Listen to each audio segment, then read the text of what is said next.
이제 담장 너머 이야기를 꺼낼 시간입니다. 저는 월담녀. 담장 너머에 숨겨졌던 말하지 못한 사연들을 전합니다. 어떤 비밀이 당신을 찾아올까요? 피비린내 진동하던 도살장 앞 한 아이가 버려져 있었습니다. 그런데 이 아이는 울지 않았습니다. 대신 칼을 본 순간 고개를 저었다고 하는데요. 과연 이 아이에게 무슨 비밀이 숨겨져 있었을까요?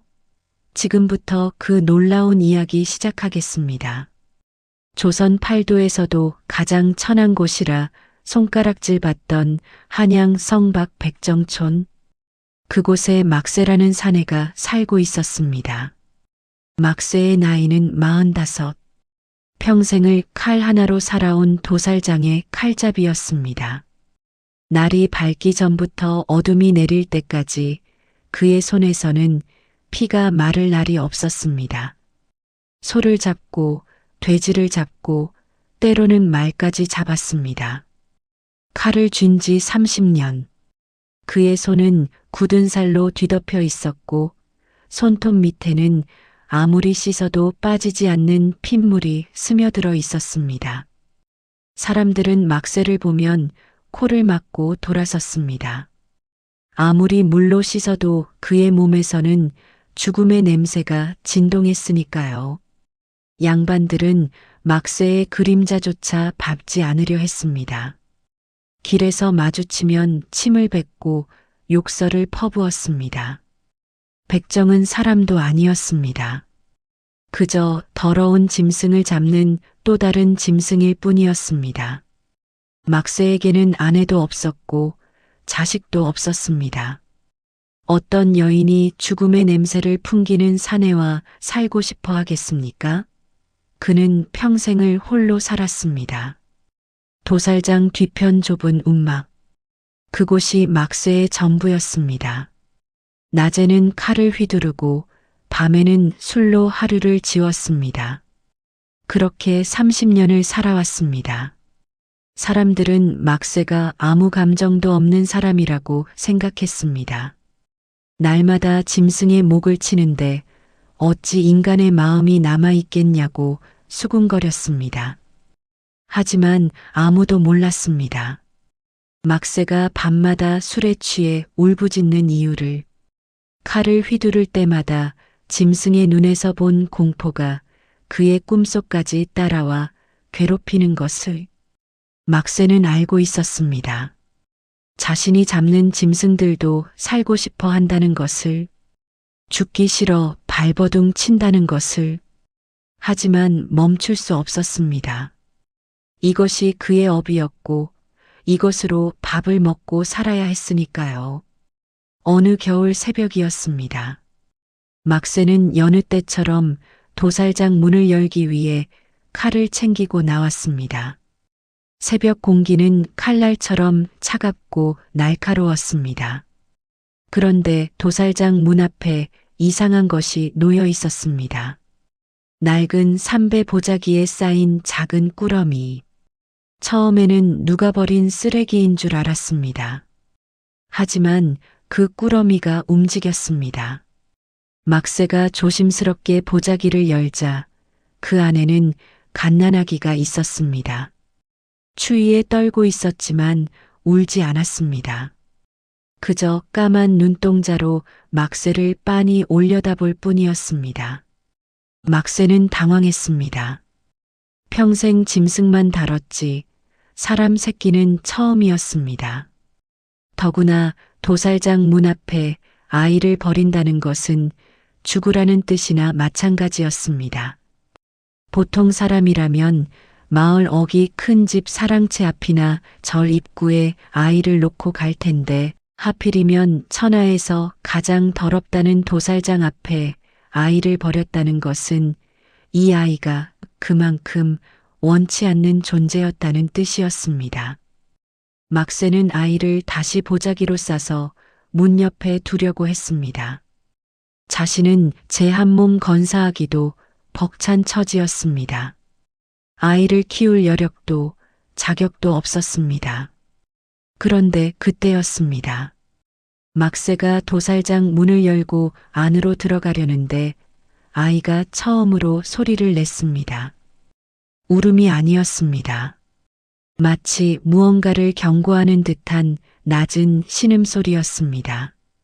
막새가 돌아보니 아이가 고개를 가로저으며 그를 빤히 보고 있었습니다. 이상한 느낌이 들었지만 막새는 아이를 무시하고 도살장 안으로 들어갔습니다. 오늘은 김진사 댁에서 소 한 마리를 잡아달라고 한 날이었습니다. 미룰 수 없는 일이었습니다. 도살장 안에는 이미 소 한 마리가 기둥에 묶여 있었습니다. 막새는 칼을 갈기 시작했습니다. 쓱쓱쓱 날카로운 소리가 새벽 공기를 갈랐습니다. 그런데 이상한 일이 벌어졌습니다.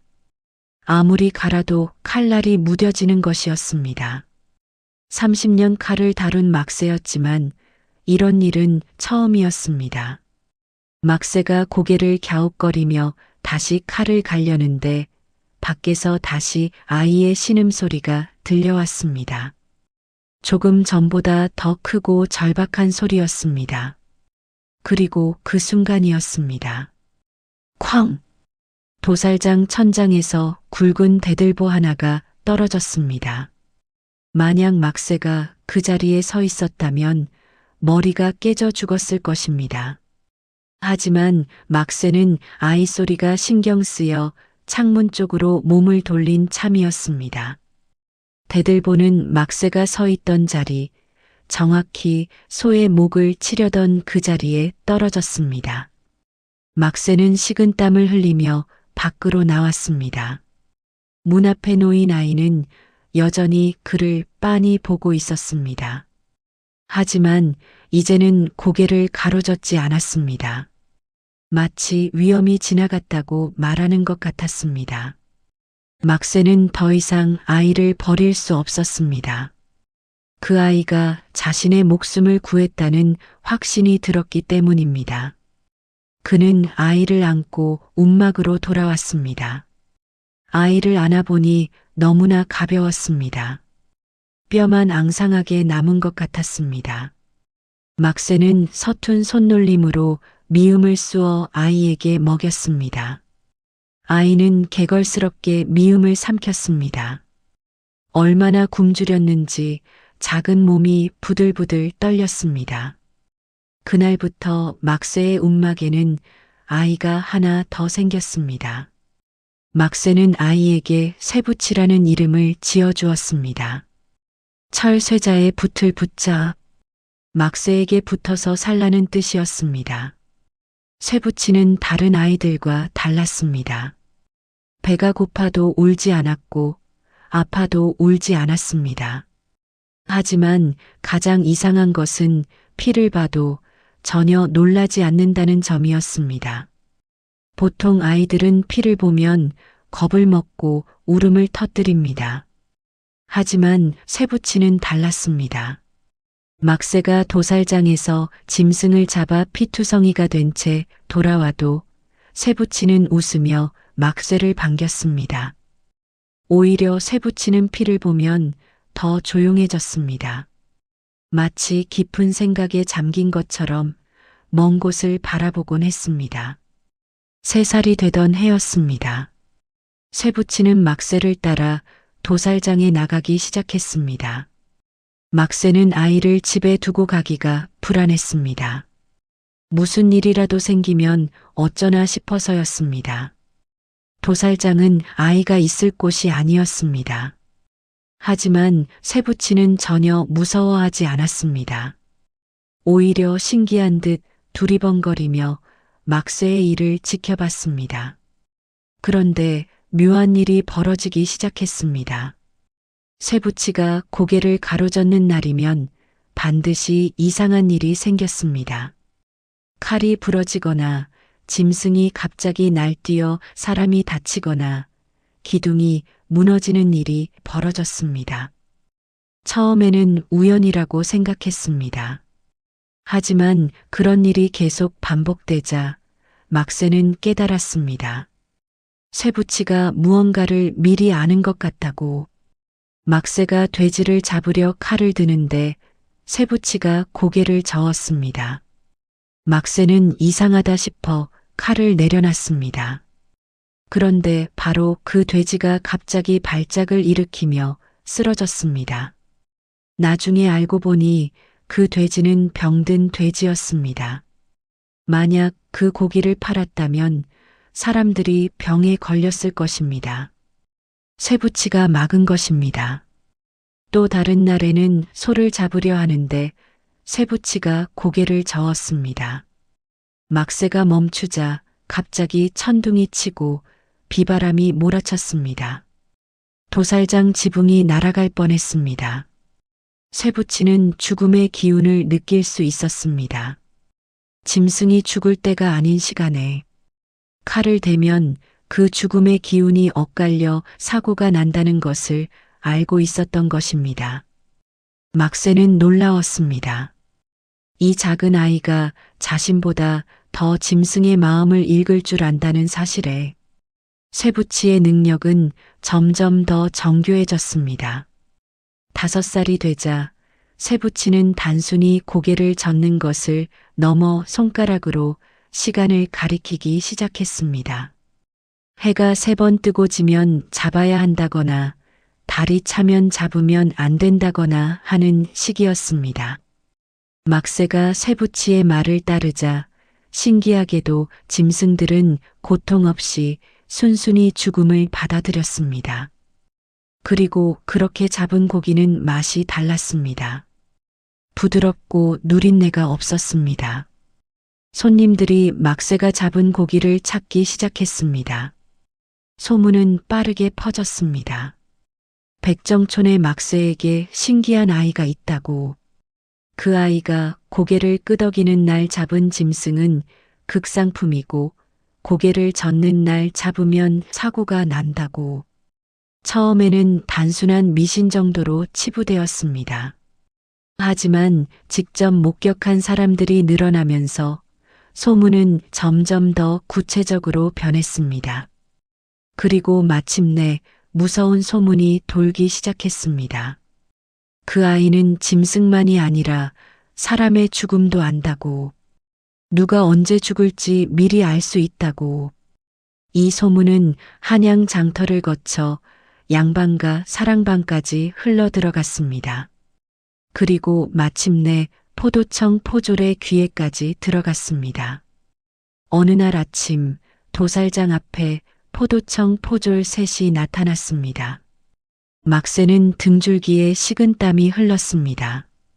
백정이 관가 사람들과 마주치는 것만큼 불길한 일도 없었습니다. 포졸들은 쇠붙이를 데리고 가겠다고 했습니다.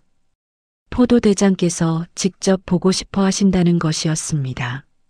막새는 버둥거렸지만 소용없었습니다. 포졸 하나가 막새의 멱살을 잡고 땅바닥에 내던졌습니다. 천민 주제의 관가 명을 거역하느냐는 호통이 떨어졌습니다. 쇠붙이는 울지 않았습니다. 그저 막새를 돌아보며 괜찮다는 듯 고개를 끄덕였습니다. 그 작은 눈빛에는 두려움이 아닌 결연함이 담겨 있었습니다. 막새는 피눈물을 흘리며 쇠붙이가 끌려가는 모습을 지켜봐야 했습니다. 포도청은 긴장감이 흘렀습니다. 포도대장은 쇠붙이를 데려오라는 명을 내린 것을 이미 후회하고 있었습니다. 사실 그에게는 급한 사정이 있었습니다. 영의정 대감의 명을 받아 반역을 꾀하는 자를 색출하고 있었는데 증거는 있으되 누가 언제 역모를 실행할지 알 수 없었던 것입니다. 그래서 죽음을 예견한다는 아이를 불러들인 것이었습니다. 하지만 막상 아이를 보니 이 어린 것이 무엇을 알겠냐는 생각이 들었습니다. 포도대장이 시험 삼아 물었습니다. 자신이 언제 죽을지 아느냐고. 쇠붙이는 포도대장을 빤히 보더니 손가락으로 숫자를 표시했습니다. 11. 포도대장은 11일 뒤에 죽는다는 뜻으로 받아들였습니다. 주변 사람들이 웃음을 터뜨렸습니다. 말도 안 되는 소리라고, 포도대장께서는 건강하신데 무슨 헛소리냐고 비웃었습니다. 하지만 포도대장은 웃지 않았습니다. 쇠부치의 눈빛이 너무나 진지했기 때문입니다. 그 어린 눈동자에는 거짓이 없었습니다. 포도대장은 쇠부치를 포도청에 머물게 했습니다. 혹시 모를 상황에 대비하기 위해서였습니다. 그리고 사흘째 되는 날이었습니다. 포도청의 급보가 날아들었습니다. 영모를 꾀하던 자들이 거사를 일으키려 한다는 정보였습니다. 바로 오늘 밤 궁궐을 습격할 계획이라는 것이었습니다. 포도대장은 군사를 이끌고 출동했습니다. 치열한 전투가 벌어졌습니다. 영모 세력을 진압하는 과정에서 포도대장도 칼을 휘둘렀습니다. 그런데 그때였습니다. 어둠 속에서 화살 하나가 날아왔습니다. 포도대장의 어깨를 스쳤습니다. 깊은 상처는 아니었지만 피가 흘렀습니다. 전투는 승리로 끝났습니다. 영모 세력은 모두 체포되었습니다. 포도대장은 영웅이 되었습니다. 하지만 그날 밤 포도대장은 열이 나기 시작했습니다. 화살에 독이 묻어 있었던 것입니다. 의원들이 밤새 치료했지만 독은 깊숙이 퍼졌습니다. 포도대장은 사흘 동안 죽음의 문턱을 오갔습니다.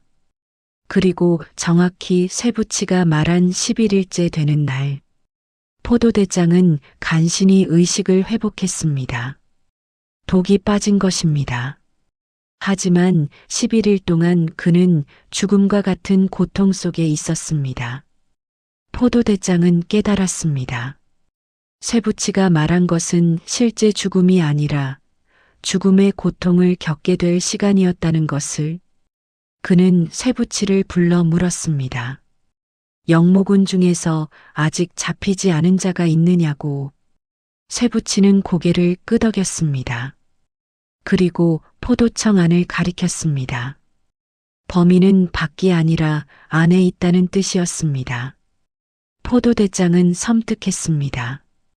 그는 며칠간 조사를 벌였고 마침내 내부에 영모군과 내통하던 부하를 찾아냈습니다. 쇠부치의 능력은 진짜였습니다. 쇠부치의 소문은 이제 한양 전체로 퍼졌습니다. 포도대장이 직접 보증한 아이라는 소문 때문에 사람들은 더욱 믿었습니다. 양반 대감들이 쇠부치를 보고 싶어 했습니다.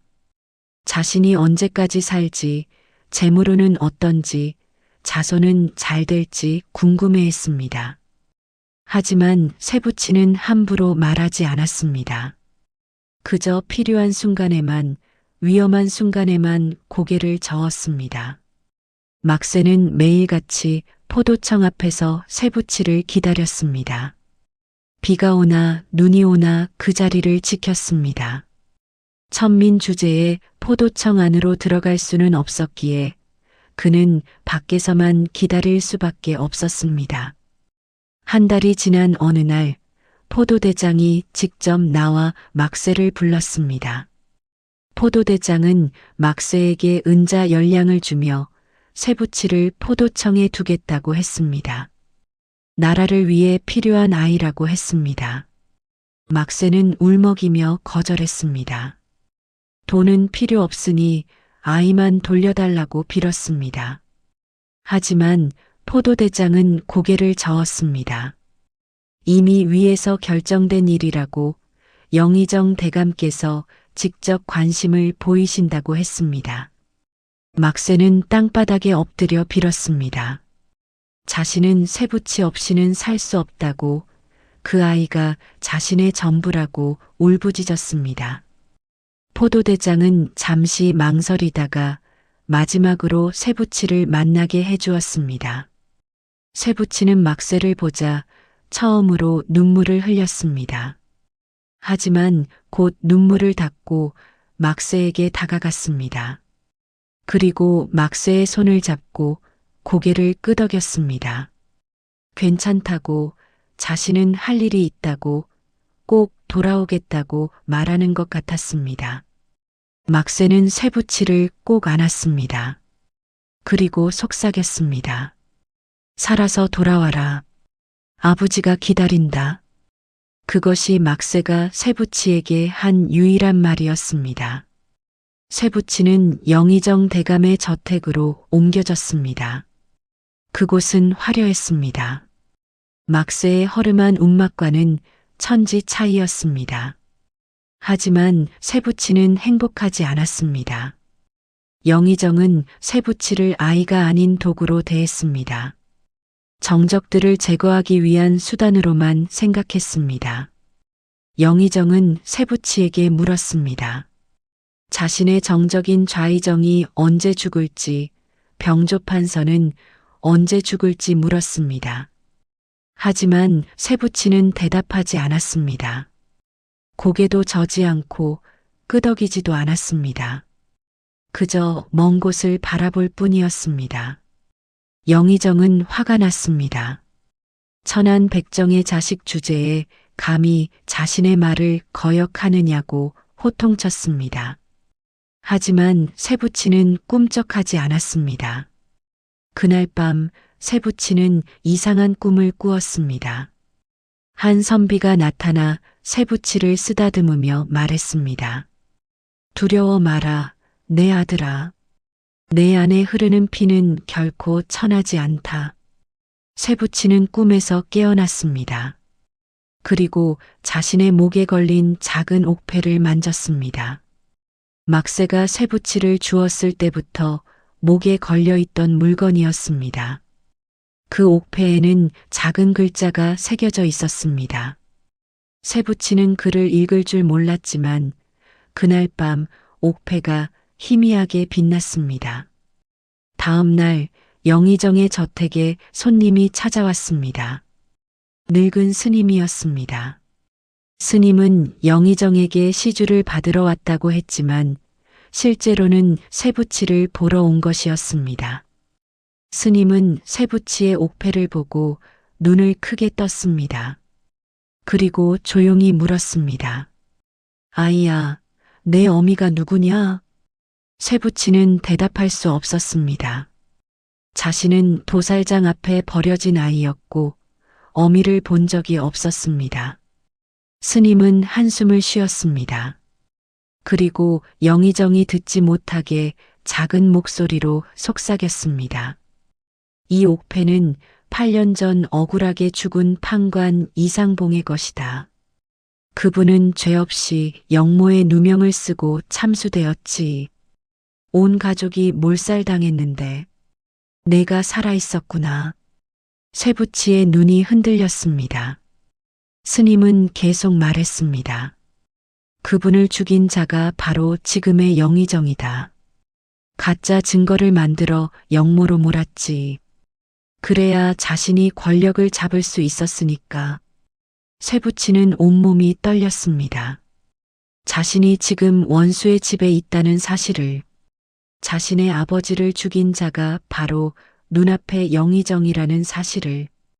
스님은 쇠붙이의 손을 잡았습니다. 하지만 복수하지 마라. 하늘이 알고 있다. 악행은 반드시 대가를 치르게 되어 있단다. 그날 밤 쇠붙이는 처음으로 분노를 느꼈습니다. 하지만 동시에 깨달았습니다. 자신의 능력이 무엇을 위한 것인지. 한 달이 지났습니다. 영의정은 여전히 쇠붙이를 이용하려 했지만 쇠붙이는 입을 열지 않았습니다. 그러던 어느 날 영의정이 쇠붙이 앞에 무릎을 꿇었습니다. 저자세로 나온 것입니다. 영의정은 쇠붙이에게 애원했습니다. 자신이 언제 죽는지만 알려달라고, 그러면 모든 것을 주겠다고 했습니다. 쇠붙이는 오랫동안 영의정을 빤히 보았습니다. 그리고 처음으로 입을 열었습니다. 보름 뒤 해가 3번 뜨고 지면 영의정의 얼굴이 하얗게 질렸습니다. 보름이면 너무 가깝습니다. 영의정은 즉시 움직였습니다. 최고의 의원들을 불러 모았고 도사를 불러 부적을 받았으며 무당을 불러 구술했습니다. 하지만 세부치는 알고 있었습니다. 영의정의 죽음은 병 때문이 아니라는 것을. 보름이 다가왔습니다. 영의정은 칩거하며 아무도 만나지 않았습니다.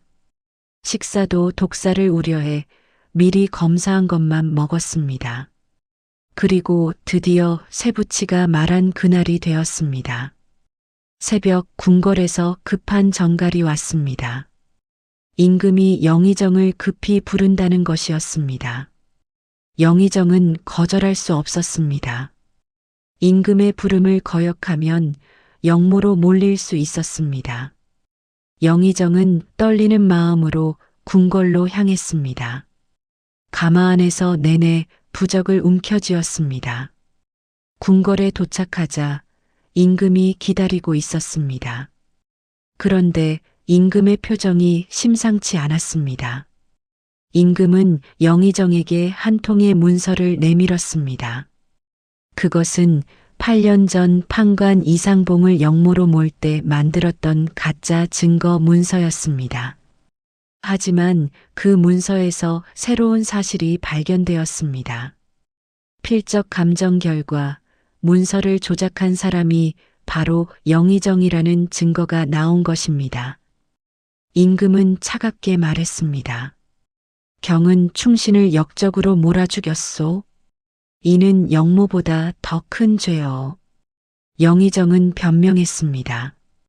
자신은 나라를 위해 한 일이라고 이상봉이 진짜 역적이었다고 주장했습니다.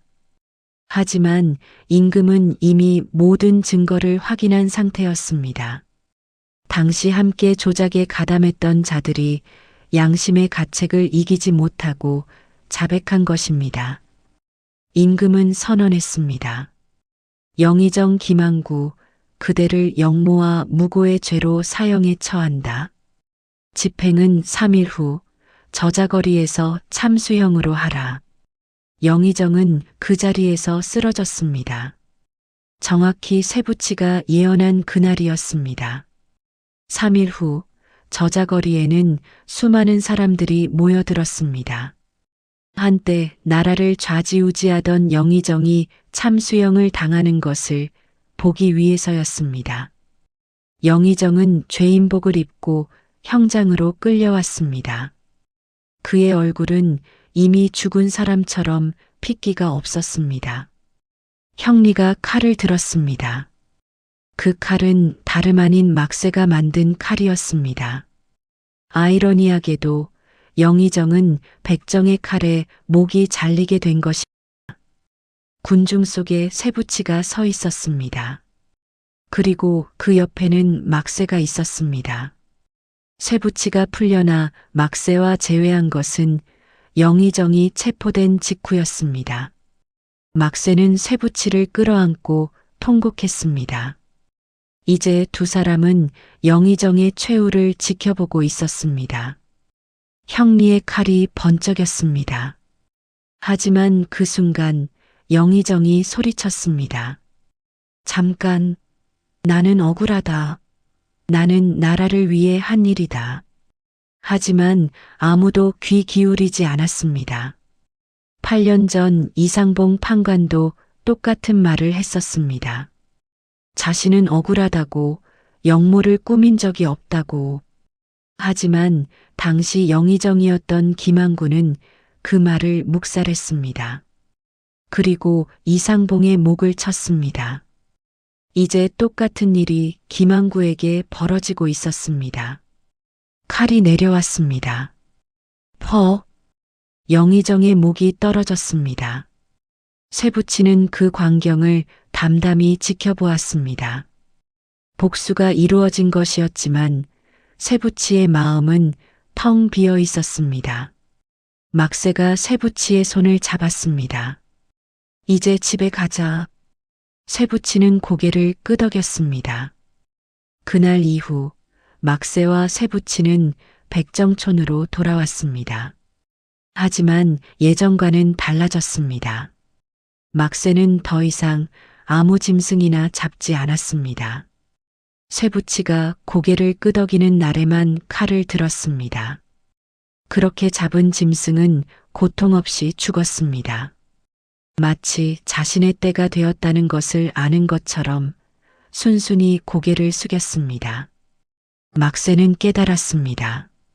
자신이 평생 짐승을 죽여온 것이 아니라 때가 된 생명을 거두는 일이었다는 것을, 그리고 그 일은 함부로 해서는 안 되는 신중하고 엄숙한 일이라는 것을.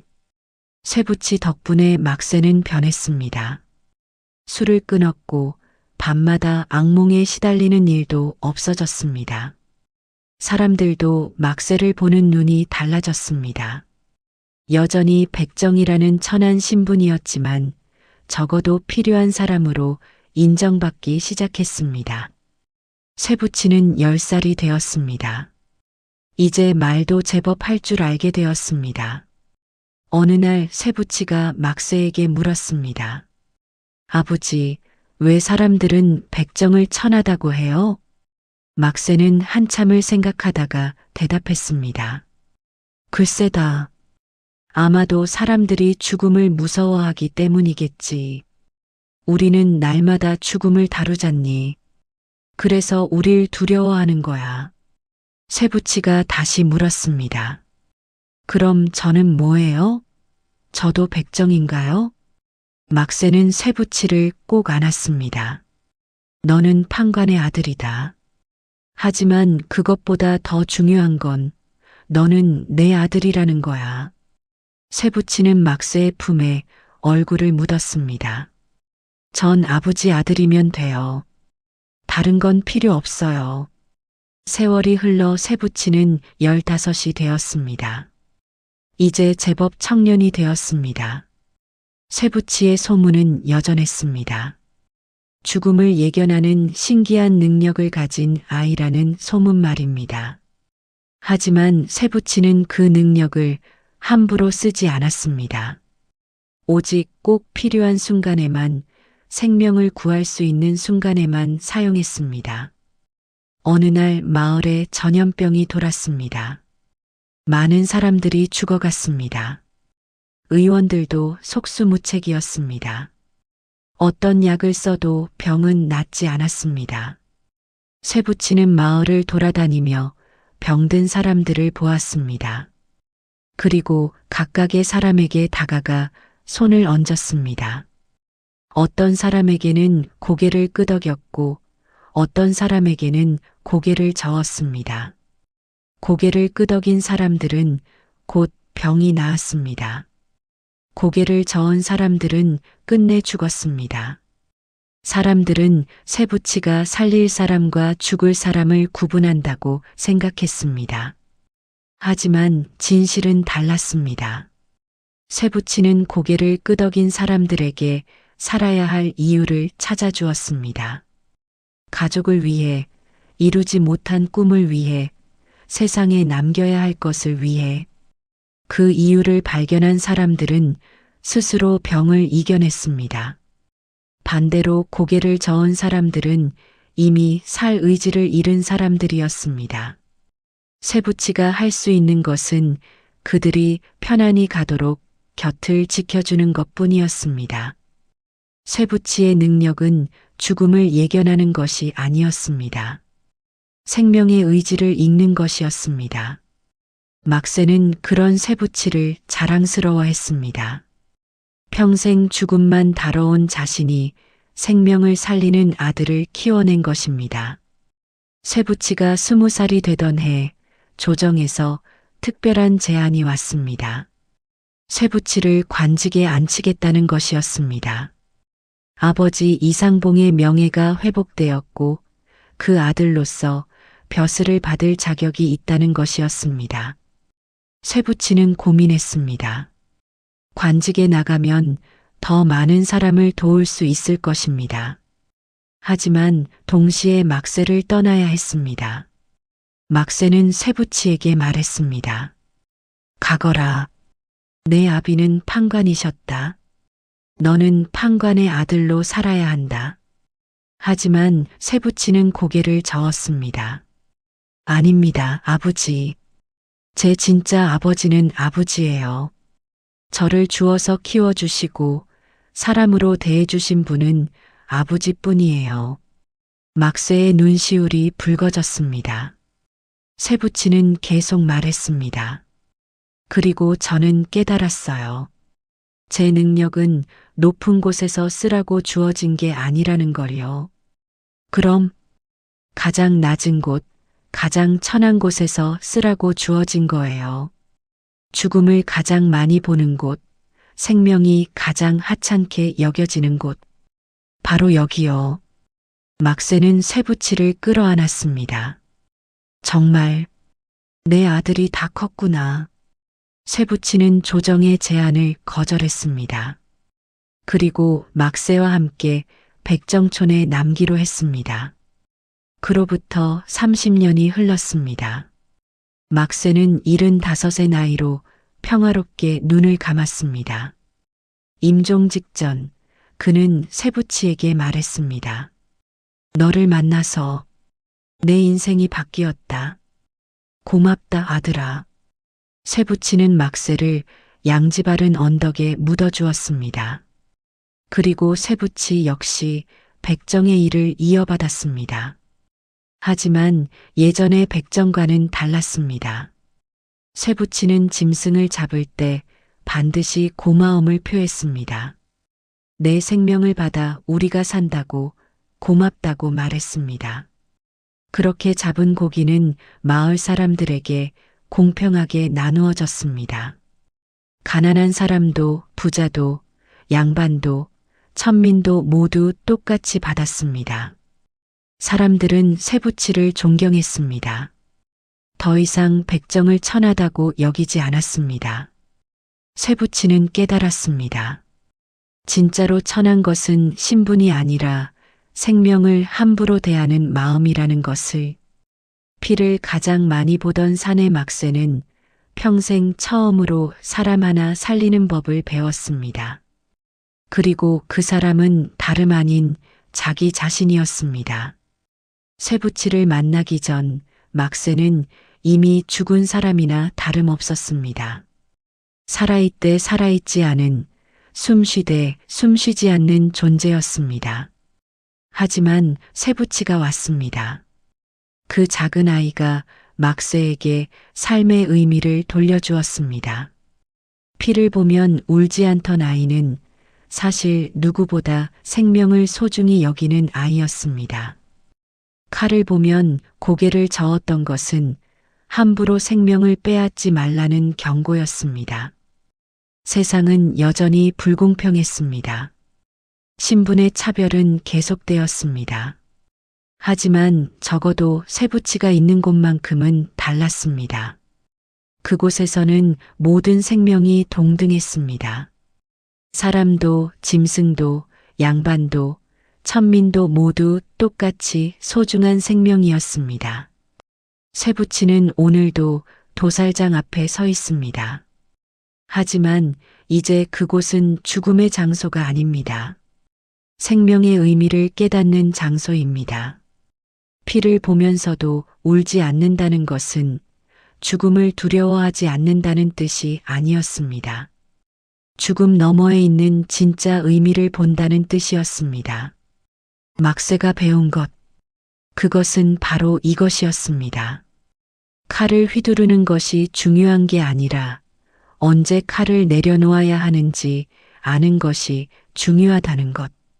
죽이는 것이 중요한 게 아니라 살리는 것이 중요하다는 것. 그리고 가장 중요한 것.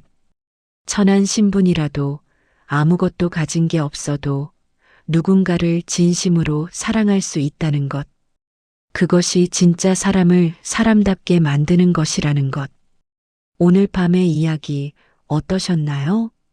담장 너머에는 아직 수많은 이야기가 남아 있습니다. 다음에는 어떤 이야기가 담장을 넘어올까요?